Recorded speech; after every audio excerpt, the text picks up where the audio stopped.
All right. Well, hello everyone, and welcome to Building Building a Brand with our WA Ambassador Carlie Clark. Welcome to the session, everyone. For those of you who may join us, you can switch your view at any time from gallery to presentation, so you can see the presentation slides that Carlie has provided today, and or back to see the full gallery should you wish. Firstly, welcome, Carlie. For those of you who haven't met Carlie, Carlie is the creative agency founder of Hello Creative Agency, and has done some amazing work with big brands over the years, big and small brands. And I'm very proud to say that she works with us at Women's Network Australia to help build our brand, which is fantastic. And we've already seen some incredible results from Carlie working with our brand. Hello, Sarah Hudson, who's joined us.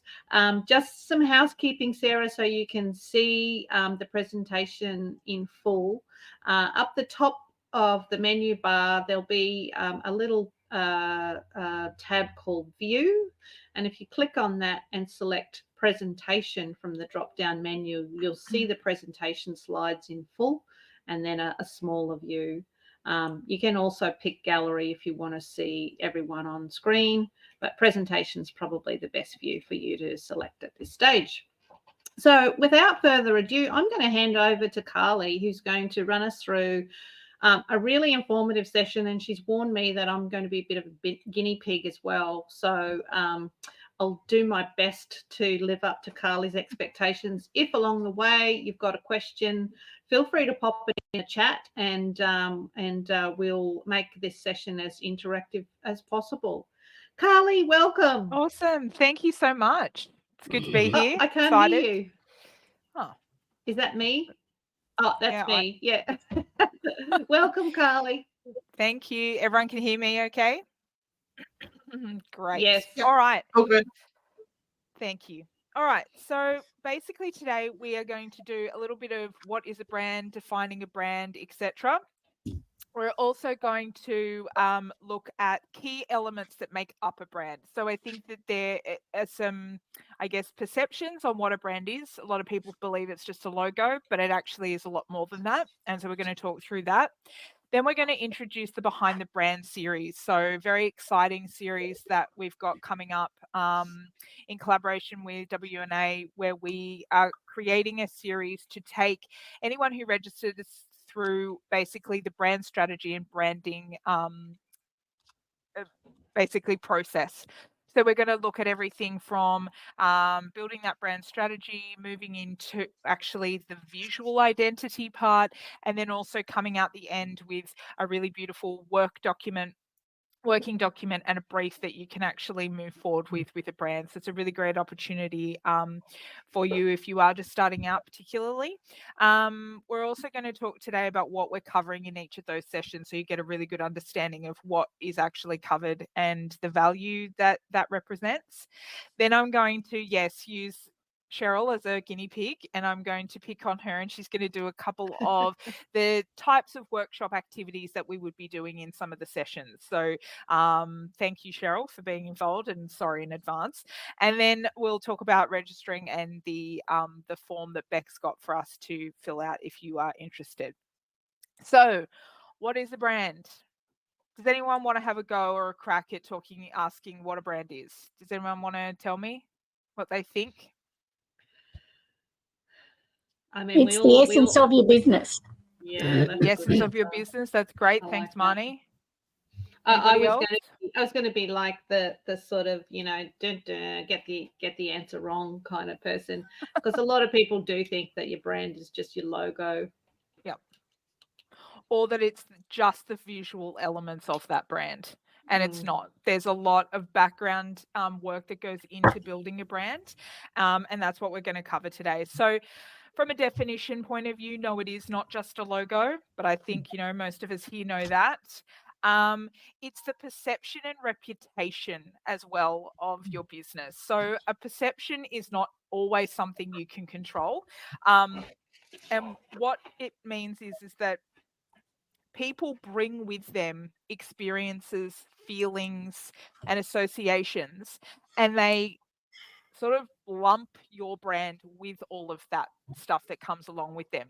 So there's a big mix of emotional connection to things. There, you're going to connect with people, with women in a different way to you do with men. So it's really you need to understand your target audience, all of these kinds of things when you're building a brand.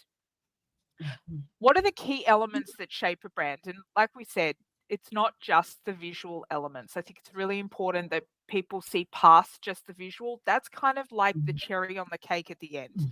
All the stuff that needs to happen beforehand is the hard work, is the difficult stuff. And it's the stuff that can be messy, and it's the stuff that's really hard to kind of articulate sometimes as well. So the first thing is the stuff we know and see. It's the brand identity. So that's everything from your logo to your color palette to your fonts. It's anything that you visually see that's a part of the business that you're trying to build. So that's just one element of it. The next element is the brand name.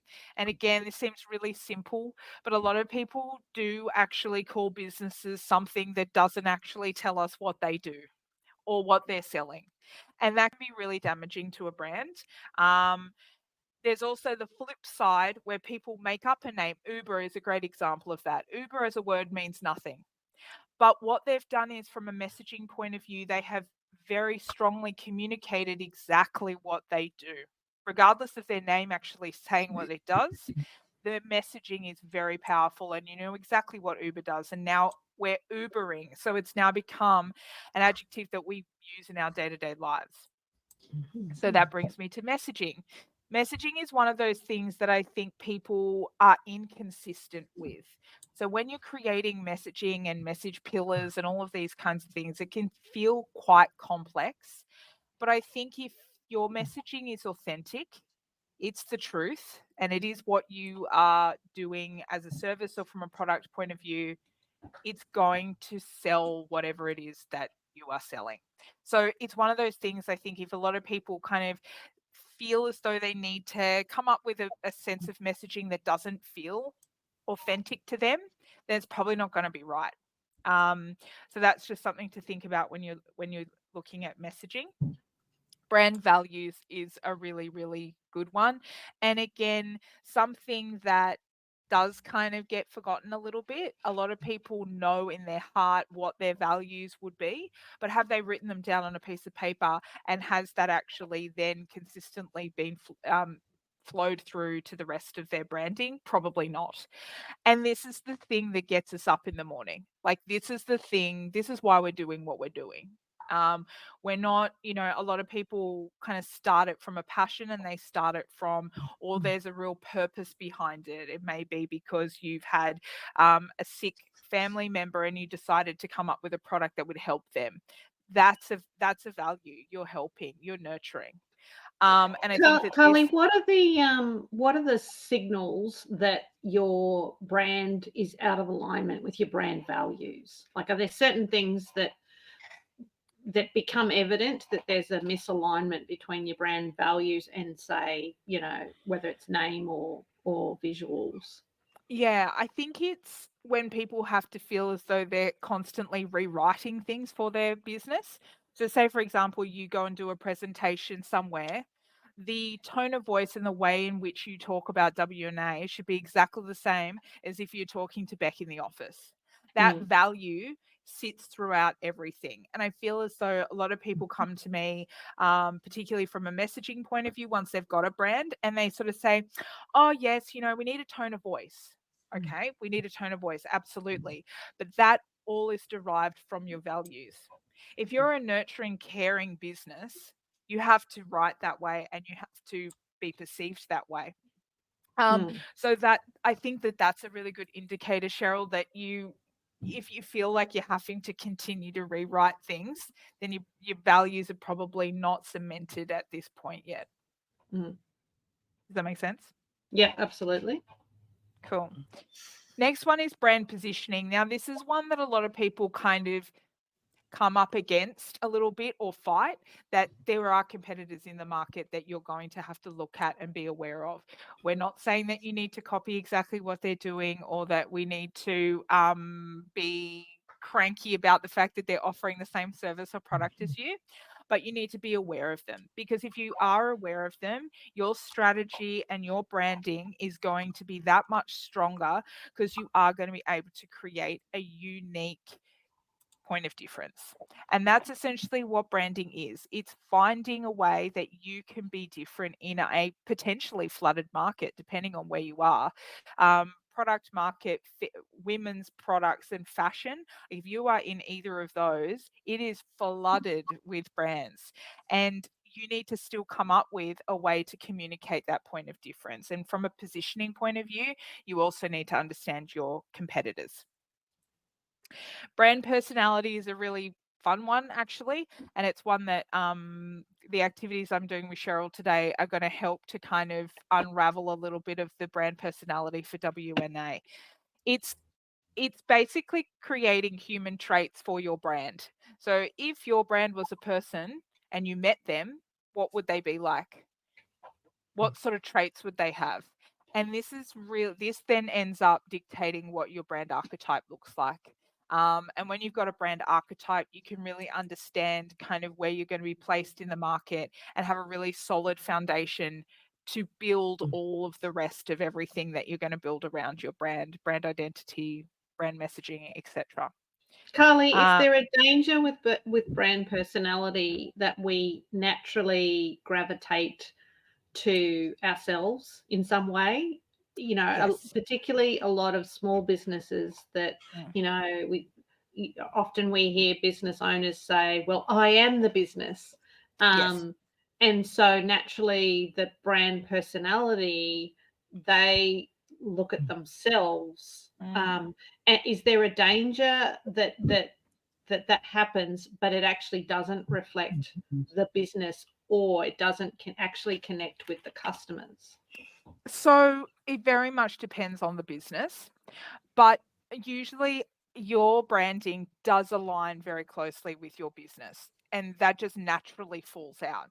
I guess the difference is that you are a human being who has different sides of yourself. And one of those sides is a business owner. So I think a lot of people kind of get stuck in the sense that, well, I am the business. No, well, actually, no, you're not. There is a line that separates the two of them. And you are going to support the values and the personality of that business and probably complement it. But it is still really important to look at your brand, your business brand, as a separate personality away from yourself. Because you think about it, if you scale and you end up with 60 staff, they're all not going to be the same little clones of you, and it will. So you have to already have that kind of set up. So it can be a danger, yes, that a lot of people do kind of connect those two things together.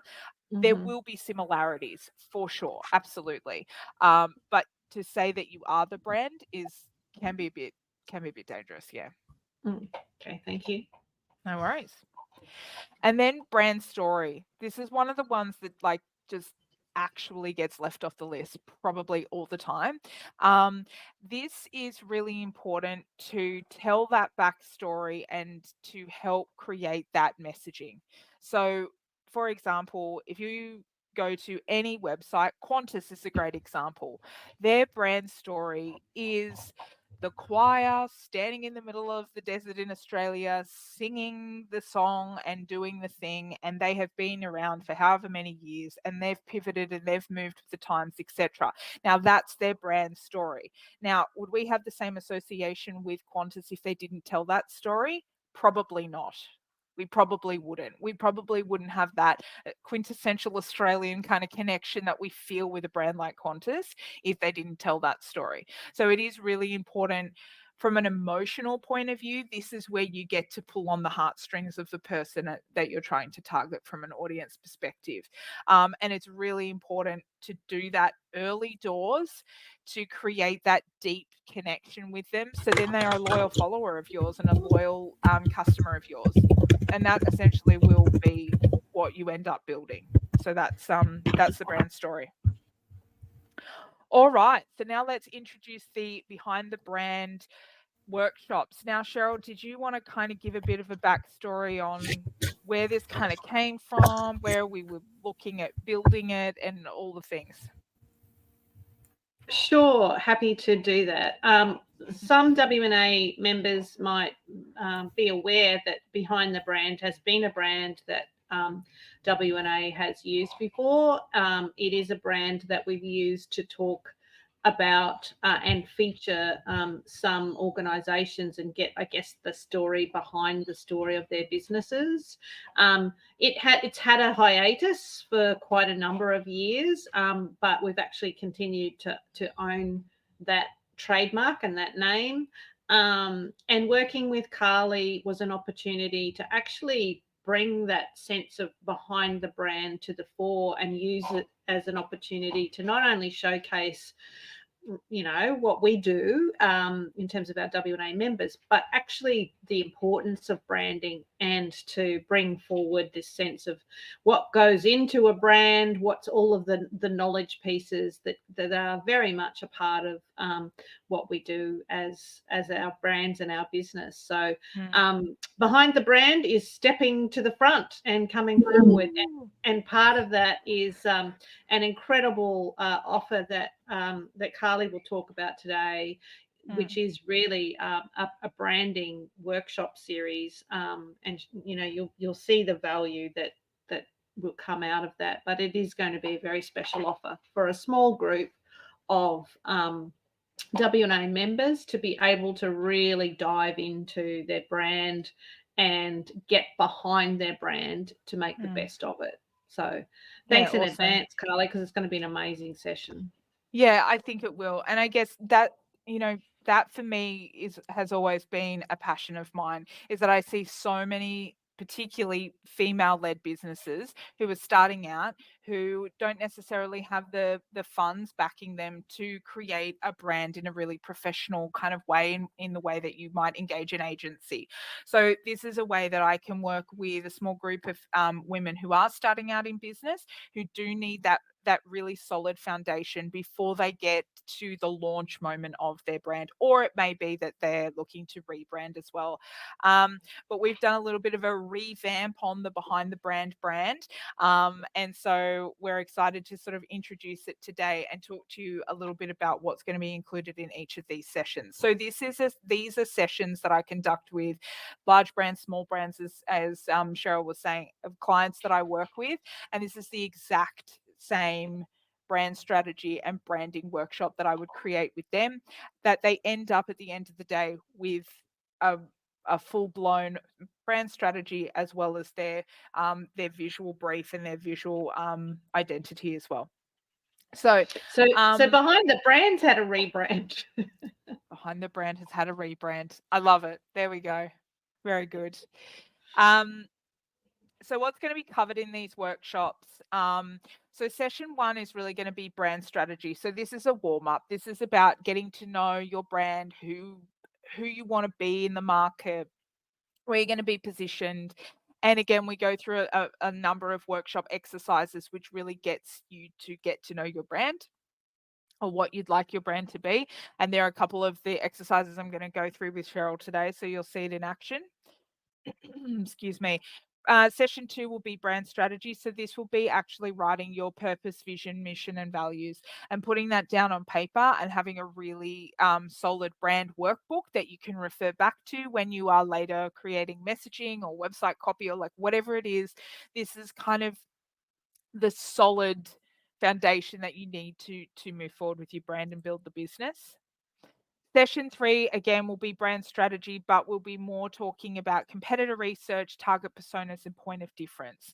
This, I can't tell you how integral this part is. Competitor research is good to have, definitely, and to understand who's in the market, but target personas. So if we look at, say, W&A as an example, and I'm using you guys as an example because you do have 2 different audiences as target personas. You think about W&A has 2 different audiences. They have the members, and then they also have the corporate sponsorship side.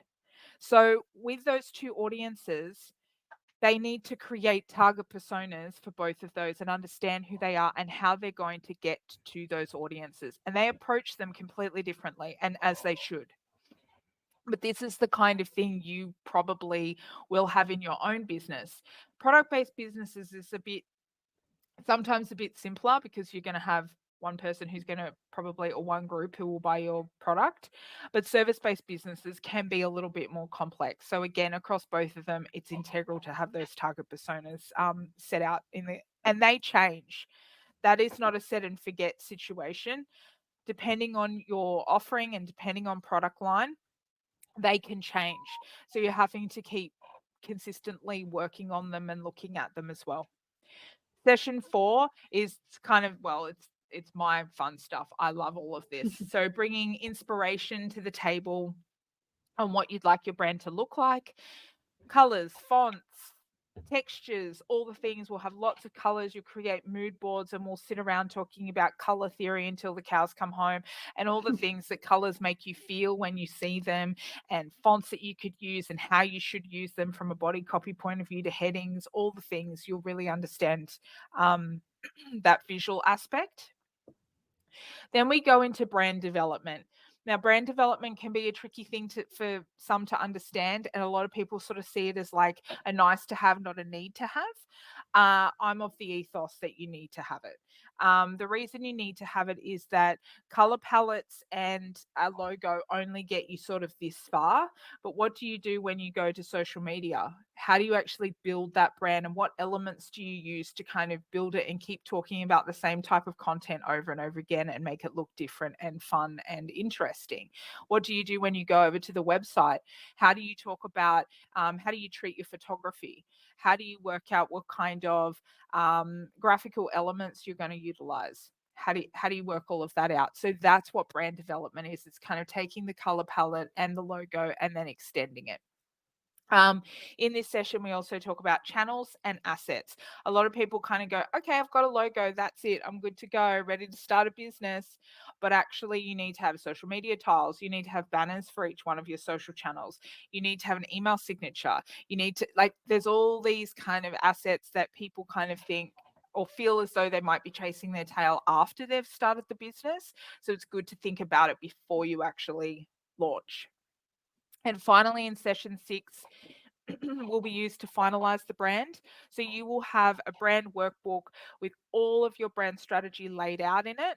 And then you will also have pretty much a finalized brand. You will have a mood board, you'll probably have some color choices, and you'll have a font choice. And then we're going to work on actually writing a brief, if you wanted to be able to actually brief a designer in to create a logo. So that would then be that thing that I talked about, the cherry on the cake at the end, which is you've done all the hard work and you've gotten to the end, and now it's about producing that logo and actually getting started. It's a huge amount of work, Carlie. It's a huge amount of work. Yeah. I think, you know, I think a lot of people who just assume that, you know, well, that brand is logo, that you just whip it up and there it is, and you know, everything else flows out of it. But that's a huge amount of work to cover. So that's going to that is going to be an incredibly valuable workshop session for those who are fortunate enough to go. Yeah, for sure.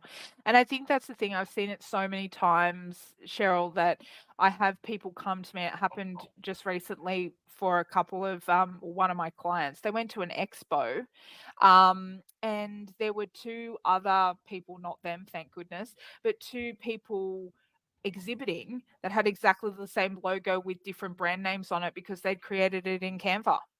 Yeah. Now, first and foremost, you are under copy infringement straight away. Yeah. And secondly, that's not a good look for a brand.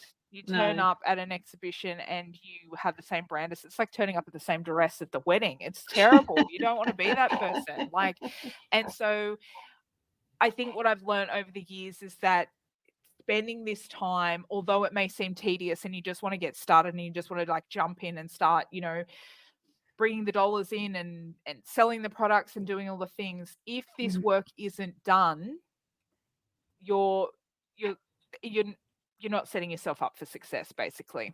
So yeah, I think it will be a really good group, and I hope that it's one of those things that people just get a whole lot of value out of, really.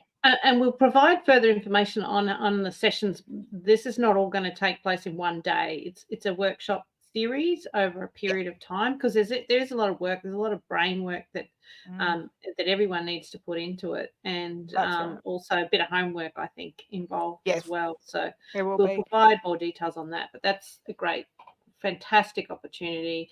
I think you're going to tell us who could benefit from it, but I'm imagining that's one of my questions. Yes, I am. It's at the end. But yes, it is. They're 2.5-hour sessions each, fortnightly. So we're not sort of squishing it together too much. There's some thinking time in between, so people kind of get to breathe and think and go away and prepare and do all that kind of stuff, and then come back, and then the sessions are really there to workshop what you've come back with, and it's to gain other people's opinions on what you're thinking for your brand. So although they may not be your direct target audience in the room, it's really nice to have another set of minds looking at it and giving you some advice as well. So all right, so here we go. Here's the taster. Cheryl, you're up. This is I feel under pressure. Nah, you'll be fine. You'll kill it. Okay. So brand personality, as I mentioned earlier, is one of those things that needs to kind of be built initially to understand your brand traits and understand how your brand will be perceived. So the first thing we're going to do is a famous brand word association. So I've got 3 famous brands. The first one is Nike. Next one is Coca-Cola. And then we've got WWF. And then finally, WNA. So I love that we're up there with Nike. Yes, you are. Absolutely. The first 3 are kind of warm up for Cheryl. So she kind of starts to get the idea of what it is like to associate traits with a brand. And we all do it. We all have an opinion in our mind of what we see Nike to be, because they've spent millions of dollars on marketing so that we think that way. So this is the list of words, Cheryl. Yep. And I know you've got them on a little separate piece of paper. I've got them on a separate little screen here, so I can have a look.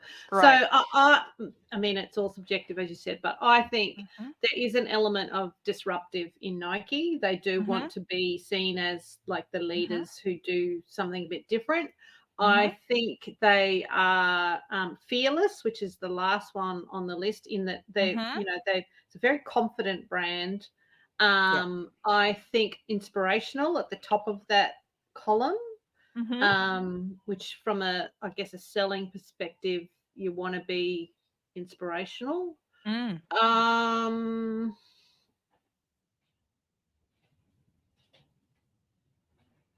you think they're probably the 3?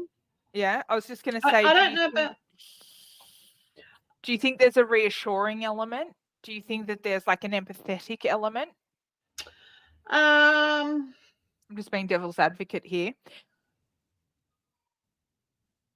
I'd say probably more optimistic than reassuring. I think it's probably, if I'm associated with Nike, I'm, I am kind of in a positive mindset. I'm feeling confident. I'm feeling optimistic about what's ahead. Absolutely. Yeah. Great. Thank you. So the next one we're going to do is Coca-Cola. Would anybody else like to put their hand up and would have someone a turn? like to have a go? Sigrid, can I pick on you? Okay, then. Okay. She's giving I was going to be the quiet one in the background. What do you think, Sigrid? Coca-Cola. Okay. Which words do you associate with the brand Coca-Cola? Well, definitely playful, fun-loving, rebellious. How many words are you looking for? Well, however many you believe are there that represent the brand. Possibly disruptive. Yeah, that's probably what is jumping out at me. Great. Awesome. Thank you. Does anybody else want to have a go of WWF? Very different brand, very different. Marnie, Sarah, anyone want to have a turn? I'll have a go. Different. Yeah. So, okay, go for it. So WWF, that's the one for wildlife rehabilitation. Right. So they're inspirational. Yep, great. Caring. Yep. Empathetic. That's a good one. Probably informed. Very good. Love that. So just so you know, the brand archetypes that are associated with these brands, Nike is called the Explorer. They're all about like being disruptive. So great word, Cheryl. They're all about like breaking through barriers and doing all of that kind of stuff. You know, climbing the mountain is basically I the thought Explorer. commanding was a good one for them too. Yes, absolutely, they are. Coca-Cola is the magician. So they are sort of associated with other brands like Lego are the magician. They create magical environments for people to exist is basically the moment. And I don't know if you ever remember, the campaigns are very big in the UK. They're not so big here. But the Christmas campaigns that Coca-Cola do, anyone who's lived in the UK as a child probably has the nostalgic connection to those brand campaigns as being magical and like Santa's coming and like it's the whole thing. So although we don't necessarily associate it with it because it's a sugary drink, there is elements of their brand that they certainly create there. And WWF are the innocent. So they are very much the nurturing, caring, maternal sort of brands that are always going to not ever really be disruptive or like do any sort of crazy controversial things. They're all about making sure that everyone's cared for and looked after. All right. Last but not least, W&A. Back to Cheryl. This is the tricky one. This is the fun one. It's almost like, you know, when you have to write a bio about yourself, I get a little triggered when I have to do that. It's kind of like, oh no, I have to now answer this about my own brand. I'd hope friendly, honest, caring. Friendly. Where's friendly? Gosh, you first can't column. find it. There it is. Yep. I feel like there's a lot here. Caring. Empathetic. Humble. The one that I'm just going to put in here is authentic. I think it's one of those things that hopefully. Yes, I believe so. It is also one of those things, authenticity cannot feel for you that way because you're probably too humble to like say you are, if that makes sense. And I'd love for inspirational to be in there too. I hope that our brand you know, allows those who are part of it to feel inspired, and maybe a bit of knowledge. Like there's way too many there, obviously. That's call on the crowd to knock a few out.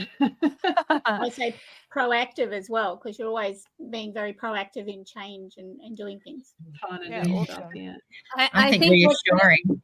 What's missing on here for Women's Network, the word would be inclusive, because I think as an organization and as women working with women and supporting women, inclusive is a great word of describing the group. Yeah, fantastic. Nice. So the fact that we've got quite a few words there, Carlie, is that a concern? No, not necessarily. So then what we do with this is we have all of them laid out on a table, and then we get the archetypes out and we look across where you get the most matches. So a lot of people do sit across two archetypes, and that's completely fine. Because they might have an element of disruption, but they're a very like eco brand that kind of has that sensitivity and nurturing side to it as well. So no, it's not ever a concern, but what you do in the room in these sessions is you workshop this. And so then I question you.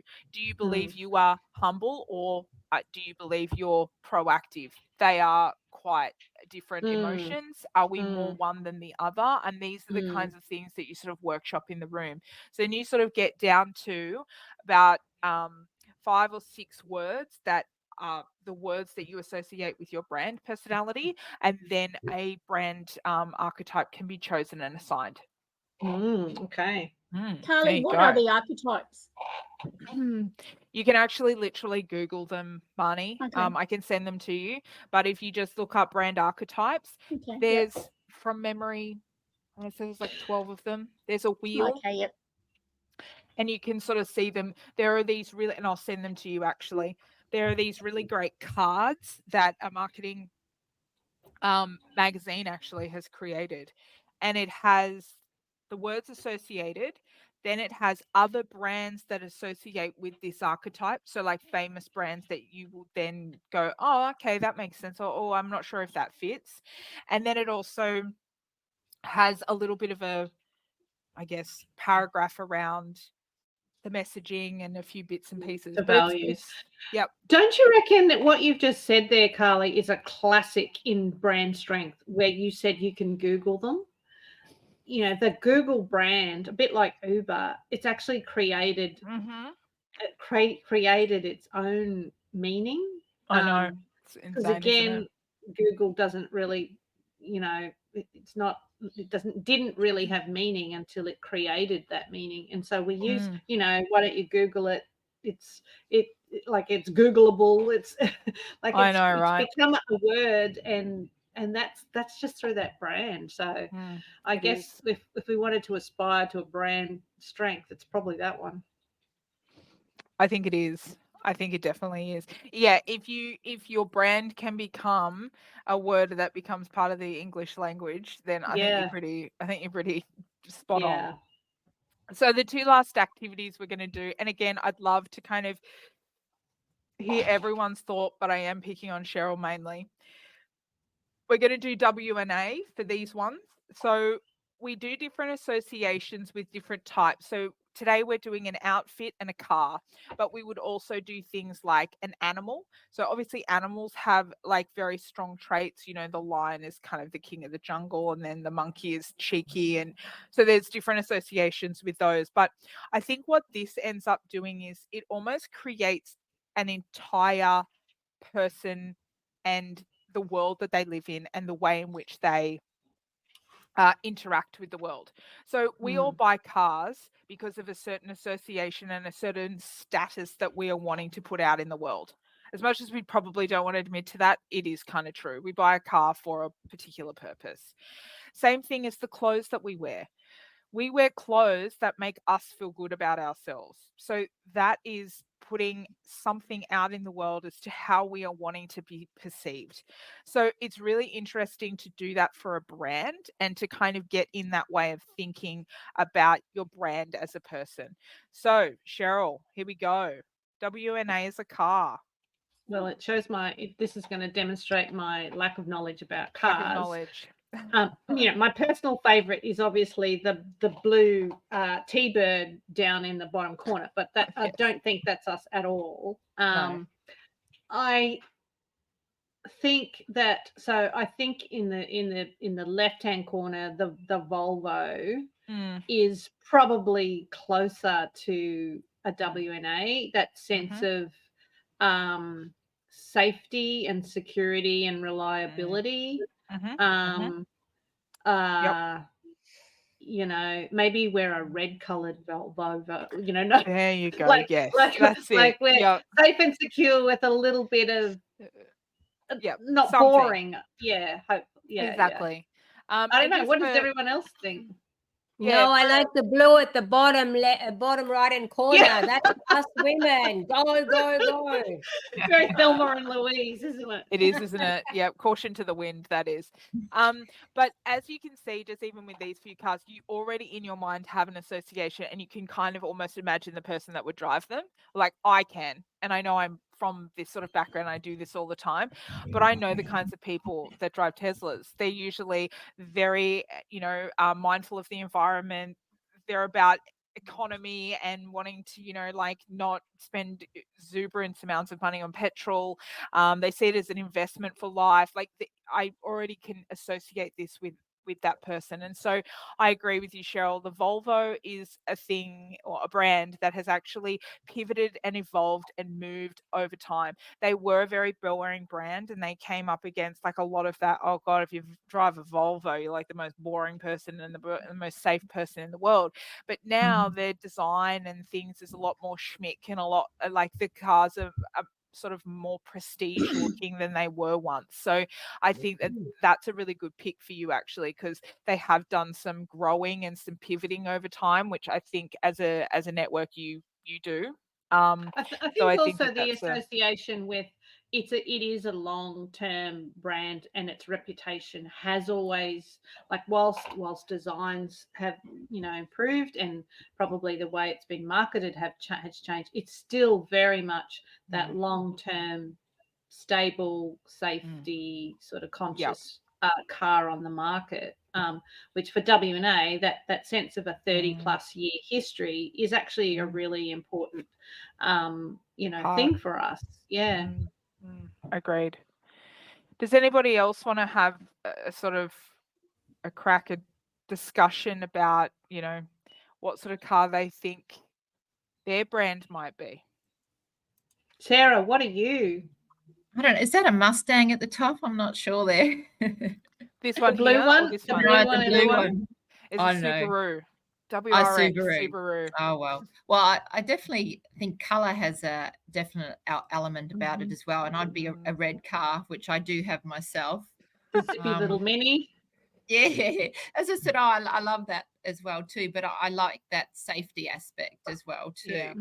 So yeah, probably would be the Volvo there, but then it's the Tesla. You're moving forward, keeping up with trends and you know, different fashions that are coming through for me. So I reckon you're the zippy red Mini, because it's, you know, it stands out. It stands out, but it's, you know, fast moving and nimble and fun loving. Yeah, definitely fun. That's it.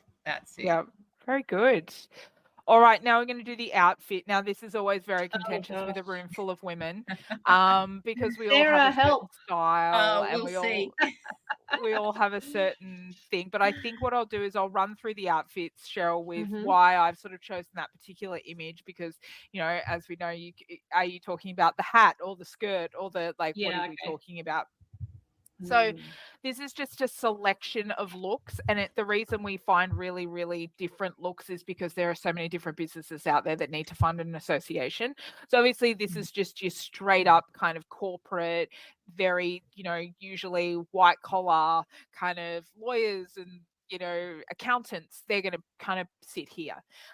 This is more that very much casual sport element. So there's a very sort of relaxed kind of t-shirt wearing tracksuit kind of sport element there. This one is back to the vintage car that was on the previous page, of that nostalgia and that idea that you are looking sort of back for fashion taste, but it is also classic and classy and, you know, all of those kinds of things. This boho look down here very much kind of represents a lot of eco brands, a lot of eco female run brands would probably choose this outfit. Then you've got your active wear. Are you moving all the time? Are you, you know, is your target audience like young mums, for example? Like you could be active wear. Are you the simple white t-shirt and jeans, understated but well put together? Then this one is kind of like color, just bright, intense color. And then this one is the understated pantsuit with a pop of color, which a lot of people do choose. From a corporate standpoint, they like to be put together, but they don't want to be stuffy. So what are your thoughts, Cheryl? Yeah, what do you think W&A is?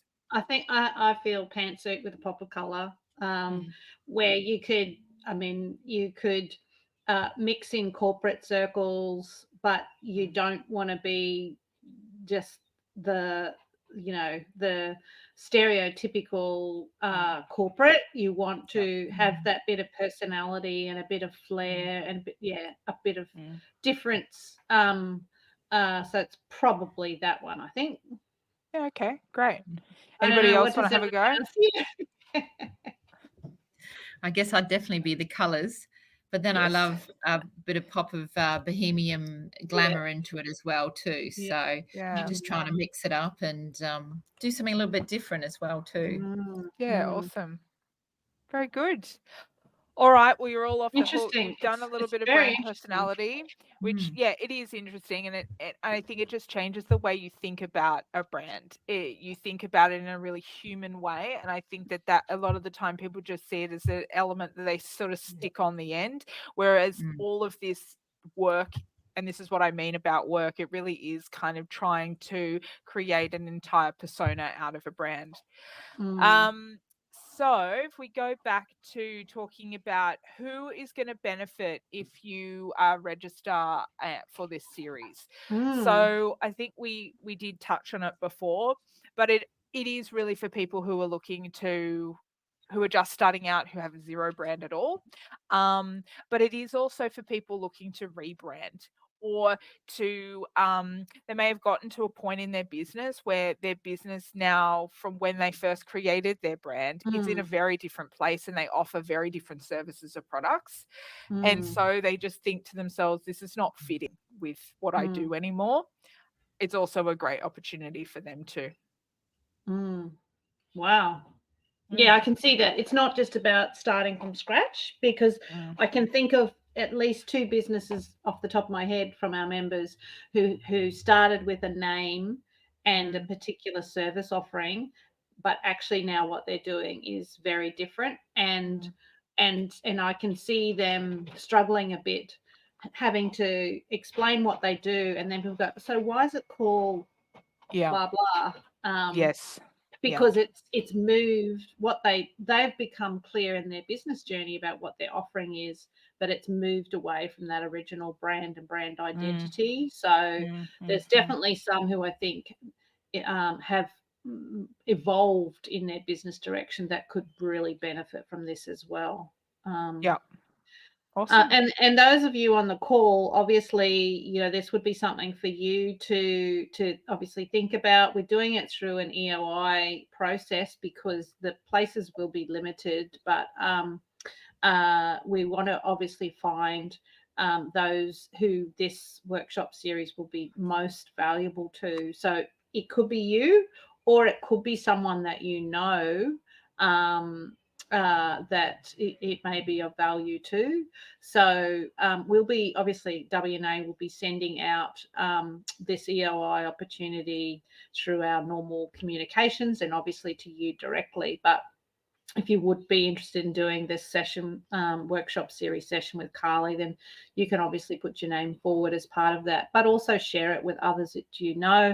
They may not be members of WNA. That's okay. We're happy to, bring them into the fold and share the opportunity. But, I think, dare I say, we'll be sitting in there and doing it as WNA as well, because Carlie's been doing this work for us behind the scenes, but even just to listen to the process and see how others are reflecting on this process is really important with what they're doing and offering. So we will be sharing this. It's, Carlie, I'm imagining this is quite an expensive process that you would normally do with clients to do this. Yep. Is this right?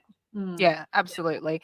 So usually, obviously you think about the amount of time that we're in the room and they're in the room, and you think about, a head count of a small team of, even if it's just 4 on a marketing team at a corporate, that just, it's time, and it's one of those things that I think a lot of businesses think, oh, we don't really need to, but you really do. Like, I can't stress this enough, the amount of people that come to us after a couple of years in business and going, I'm having zero traction. I am not selling anything. I'm not getting bookings. I'm not whatever it is.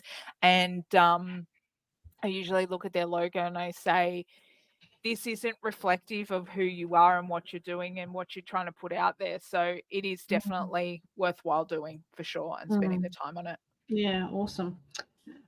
We might open it up to questions now. You might have a question about your own brand or your own business, or some of what we've talked about today might be resonating with you, or you might be finding yourself having to explain your business a lot more than you probably should be needing to. So Carlie's here, and if you want to pose a question, just pop your green microphone on, and I'm going to open up the gallery view. So if you want to give me a quick wave or a heads up and put a question forward, please do.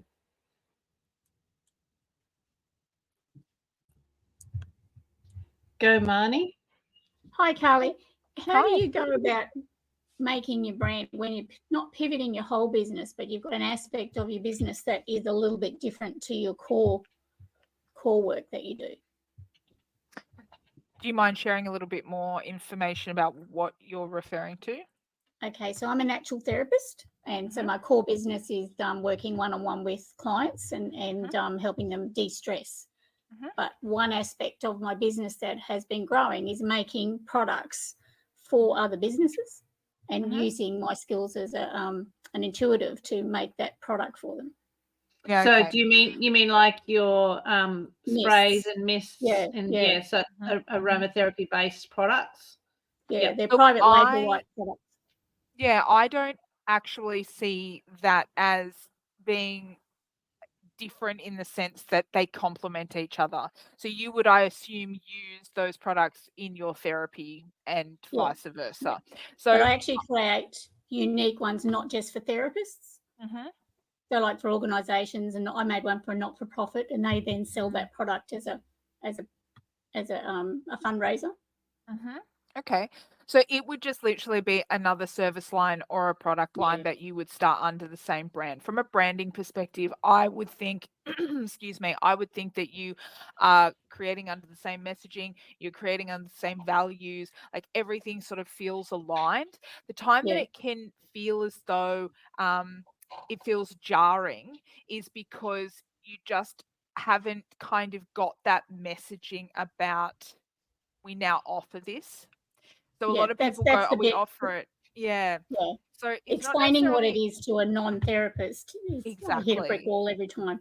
Yes, exactly. And I think what that comes down to is kind of doing a mini one of these and just doing a refresher of going through, are my values aligned? Do I understand what I'm actually trying to say here? What is this? Testing some messaging taglines or messaging kind of paragraphs about what it is that they do.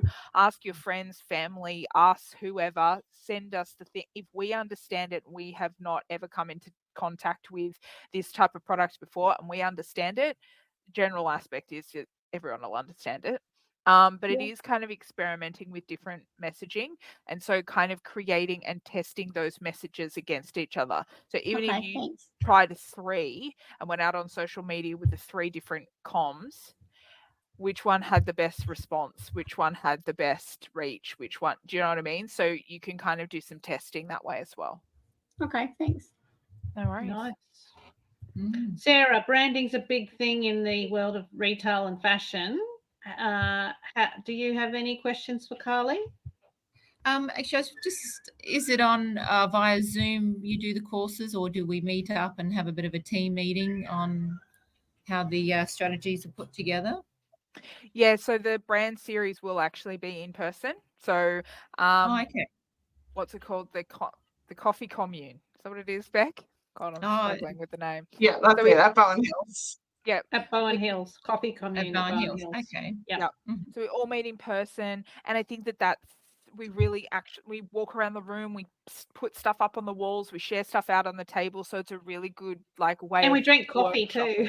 Good coffee. Good brainstorm. There may even be a pastry. You know, there may be pastries. Yeah. That always winning. Makes it better. Yes, so it is one of those things. Retail is certainly hard and always changing, and you know, I've been doing this for with the shop boutique here for about 5 years, so always interested in what's out there and rebranding, and just times are changing too. You include some gorgeous bright colours generally in your branding. Yes. And I always struggle with colours because I'm one of these. Me and Beck, we hang out for the Pantene colour of the year because we're a bit obsessed. And I get really disappointed when it's not a colour that I like. But, that's not going to work for us. But colour obviously changes fashion and time. You know, certain colors are fashionable at certain times. So sometimes it's really, I'm imagining, Carlie. But then I think you need to work with the colours that suit you and your personality as well. Yeah. But even the example of Coke, like that red colour in Coke is the Christmas red. That is affiliation where they've just and reds, you know, as we know, there's so many different shades of red, but they're so clear about that is the Coke red. So and that's always interesting. Yeah, color theory is, I mean, I used to have this thing, particularly in my early 20s. I used to see people as colors. Bit weird. I'm a bit weird. I'm a bit quirky. That's so good. But because it's associated with a part of their personality, right? And color makes you feel a particular way. Like you will find, like there's many different examples that I could give you, but McDonald's is one. Red and yellow, hungry and happy. That's what they want you to be when you go to McDonald's. And that's what you feel when you, well, kids mainly feel it. I suppose adults do too. It's the same with orange. They never paint walls in hospitals and any sort of warm color because it has a sense, it can make you feel anxious. So it's all blues and greens and teals to create calming. So there's so much emotion connection that has with color, and if you treat the color right and you're respectful of the color will, you know, help to put that brand messaging across for sure. I agree. We've got to wrap up, but Sigrid, did you have a final question at all there for Carlie? No, I think it was just excellent what you've presented there, and certainly insightful for everyone who's not sort of familiar with that area of branding. Excellent. Thank you. Thank you so much, Sigrid. That's lovely. We'll be sharing this, as we said, we'll be sharing that opportunity to sign up for what is a very valuable workshop series that Carlie will be doing. And Carlie, as one of our ambassadors, will continue to be supporting all of our members through blogs. And those of you who've got the latest magazine will see one of Carlie's articles in there with some great tips as well. So thank you, Carlie, for giving up your time today, and super excited about Behind the Brand workshop series. I know, I'm very excited. Stepping forward, it's going to be terrific. So thanks all. Have an awesome weekend. Happy Mother's Day to all the mothers. Oh, yes, and happy Mother's Day. Yeah, I hope you get at least a cup of tea in bed, and maybe a sleep in, which would probably be even better. But yes, enjoy, and thank you for being part of today's session. No worries. Thanks, Cheryl. Thanks, Carlie. Thank you, everyone. Thank you. Bye. Bye-bye.